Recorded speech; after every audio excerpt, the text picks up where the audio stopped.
ഇന്നത്തെ ഡെയിലി മന്നയിലേക്ക് നിങ്ങളെല്ലാവരെയും സ്വാഗതം ചെയ്യുന്നു.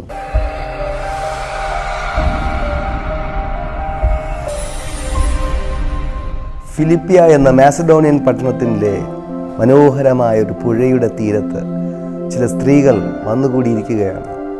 അവർ വന്നുകൂടിയത് ദൈവത്തെ ആരാധിക്കുവാൻ വേണ്ടിയാണ്. ആ പുഴയുടെ തീരത്ത് ആ പ്രാർത്ഥനയ്ക്കായി സ്ത്രീകൾ വന്നുകൂടി പ്രാർത്ഥിച്ചു കൊണ്ടിരിക്കുമ്പോൾ അവിടേക്ക് ഇതാ കടന്നു വന്നിരിക്കുന്ന യേശുവിനെ പ്രസംഗിക്കുന്ന പൗലോസും ബർന്നബാസും അവരോട് ദൈവവചനം സംസാരിക്കുകയുണ്ടായി. പ്രിയപ്പെട്ടവരെ, ആ പട്ടണത്തിൽ വന്ന് ദൈവവചനം പൗലോസ് പ്രസംഗിക്കുന്ന സമയത്ത് പൗലോസ് യേശുവിനെ കുറിച്ച് പ്രസംഗിച്ചത് കേൾക്കുവാൻ തക്കവണ്ണം ലുദിയ എന്ന സ്ത്രീയുടെ ഹൃദയത്തെ ദൈവം തുറക്കുകയാണ്. ഈ ലുദിയ ആരാണ്? അവൾ രക്താംബരം വിൽക്കുന്ന ബിസിനസ് ചെയ്യുന്ന സ്ത്രീയാണ്. പ്രിയപ്പെട്ടവരെ, രക്താംബരം എന്ന് പറയുന്നത് വിലപിടിപ്പുള്ള വസ്ത്രമാണ്. അന്നത്തെ രാജകീയ കുടുംബക്കാർ ഒക്കെ ധരിച്ചിരുന്ന വസ്ത്രമാണ്. അത്തരത്തിൽ വലിയൊരു ബിസിനസ് ചെയ്തിരുന്ന ഒരുപക്ഷെ സമ്പന്നയായ ഒരു സ്ത്രീയാണ് അവൾ. എന്നാൽ അവളുടെ ജീവിതത്തിലേക്ക് കർത്താവ് യേശുവിനെ സ്വീകരിക്കുവാൻ തക്കവണ്ണം അവളുടെ ഹൃദയത്തെ തുറക്കുകയാണ്. എന്നെ കേൾക്കുന്ന പ്രിയപ്പെട്ടവരെ, അവൾക്ക് ഇന്ന് വരെ ലഭിക്കാത്ത ഒരു സ്വർഗീയ സന്തോഷവും സ്വർഗീയ ആനന്ദവും യേശുവിനെ അവൾ സ്വീകരിച്ച നിമിത്തം അവൾക്ക് ലഭിക്കുകയാണ്. കാരണം എന്താണ്?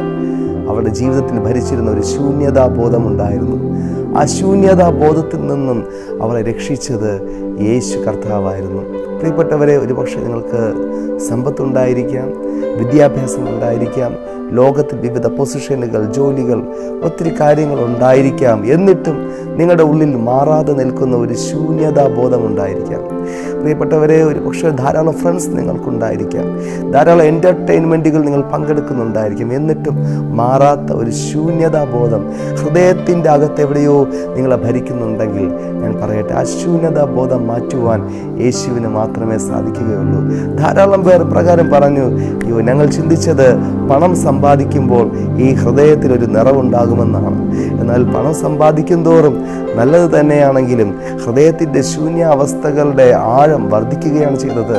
എന്നാൽ അങ്ങനെയുള്ളവരൊക്കെ യേശുവിലേക്ക് കടന്നു വന്ന നിമിത്തമാണ് അവരുടെ ജീവിതത്തിൽ യഥാർത്ഥ സന്തോഷവും യഥാർത്ഥ ആനന്ദവും അവർക്ക് അനുഭവിക്കുവാൻ കഴിയുന്നത്. മദ്യത്തിനോ മയക്കുമരുന്നിനോ മറ്റൊന്നിനും നൽകുവാൻ സാധിക്കാത്ത ഒരു ദൈവിക സന്തോഷം നിങ്ങളുടെ ഹൃദയത്തിൽ നൽകുവാൻ യേശു ഇന്ന് ആഗ്രഹിക്കുകയാണ്. അങ്ങനെ നിങ്ങൾ അത് ആഗ്രഹിക്കുന്നെങ്കിൽ പ്രിയപ്പെട്ടവരെ, നിങ്ങൾ ഇപ്രകാരം പ്രാർത്ഥിക്കുക: യേശുവേ, എൻ്റെ ഹൃദയത്തിൻ്റെ ശൂന്യതാബോധം അകറ്റേണ്ടതിന് അവിടെ നിന്ന് എൻ്റെ ഉള്ളിൽ വരണമേ.